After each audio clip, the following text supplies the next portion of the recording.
Xudo xohlasa Volkswagen ID4 ochib bergan, chaqirishgan. Hammaga assalomu alaykum.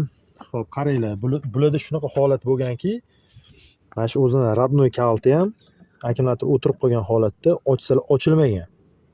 Sababi bularda akkumulyator o'tirib qolgan bo'lsa foydasi yo'q ekan. Ochilgan holatda mana buni ichidagi knopkasini bossa qo'yib yubormas ekan, ruchka chiqmas ekan. Shuni hisobiga ochilmagan. Bizga aytdilar, biz kelib o'zimizdan harakat qilib ko'rdik. Foydasi bo'lmadi. Keyin o'zimizdan har doimgidek qo'l bola usulda podushkalarimizda shu stoykamizdan tiqib turib ochishga harakat qildik. Hop, qo'shimcha aytib o'tganimdek, bularning akkumulyator zaradkalari tugagan. Shu akkumulyator zaradkalarini hozir powerbankda zaradka qilib, mashinani uyg'otdi, zavat qildi.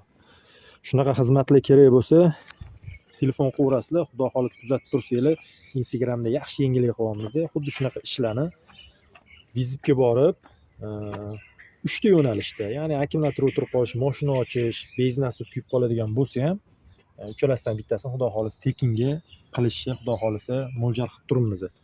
Sog' bo'linglar, yaxshi kunlarda ko'rishaylik.